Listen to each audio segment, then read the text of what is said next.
Ayan, no? So, basically, medyo magalaw, no? So, kinonfront sa akin, no? Or nag-question yung kaibigan ko. Tapos, ang sabi niya, kay Ma'am Lu, no? Ang sabi niya, how to identify or ilan ba talaga ang box dito. So, ito yung pinaka-simple. Okay, no? Bear with me. So, ang tanong dito is, ilang box ang nandyan? Okay? Ilang box? So, parang sa tawag dito, call center. No? Parang sa call center na kung anong nandyan lang, yan lang ang ika-count mo. Pero, may exams na ganito, itong questions, ika-count mo kung ilang box nandyan. So, 1, 2, 3, 4, 5, 6, 7. But actually, meron pa yan sa likod, no? So, ma-apply ito, example, tao ka, dito ka, sasabihin ng boss mo, ilang box ang nasa bodega. So, i-count mo lang yung face value, yung lahat na nakita mo. Hindi. You include yung nasa likuran mo. 1, 2, 3, 4, 5, 6, 7. So, similar to sa case sa, yung sa formula sa area, no? Kung ilang box niyan. So, i-count mo. You include yung nasa likuran. So, ito ay 8 boxes. 1, 2, 3, 4, 5, 6, 7. At yung sa likod, 8. So, 8 boxes yan siya. Okay? So, ito na naman, no? Ito is sample natin to. Okay? 1, 2, 3. May isa sa likod. 4, 5, 6, 7, 8, 9. So, ilang boxes nandyan? 9. So, 1 box, 2, 3. Likod, no? 4, 5, 6, 7, 8.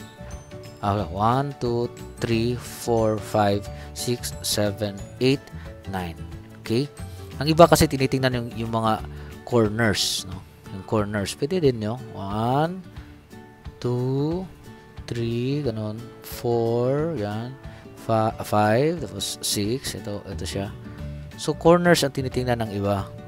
Pero, ang basically is, meron talaga yung sa likod, no? Kaya, tinatago nila. But, then again, ilagay natin kung ikaw ay nakatingin sa isang bodega tapos pinakount yung boxes without even touching the boxes or moving the boxes out, no, sa kanilang placement nila. So ito is another good example. So ito din, no, i-try natin to. So pasensya na sa drawing pero ang importante dito yung technique, makuha na yung technique, no? Extra points din ito.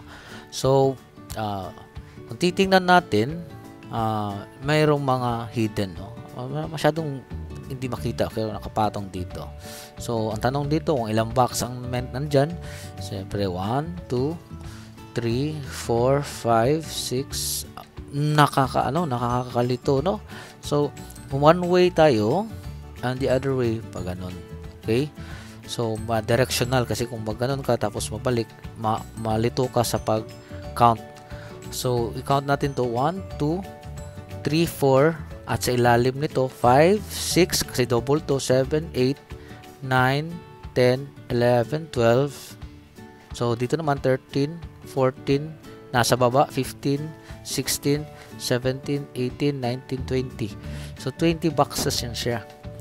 So, that's how we, kasi kung, remind na ulit, if ikaw ito, tapos ito yung position ng mga boxes sa bodega nyo, andyan ka, ipa-count sa'yo. So, merong mga boxes na hidden. So, kung i-count mo nga 1, 2, 3, 4, 5, 6, 7, 8, 9, 10, 11, 12, 13, 14, 15. So, malayo, no? There are missing boxes. So, negligence ka dyan. Pero, if the statement na if ikaw tao ka ito, nandito ka sa gilid, tapos tinanong ng boss mo, ilang boxes niyan, i-count mo, i-consider mo yung sa ilalim. Okay? So, lumalabas ito sa exams na ganito, no? So, it's just a sample. Pero may mga, may iba pa na mga na related dito. Pero dito yung pinaka-basic. Thank you and subscribe.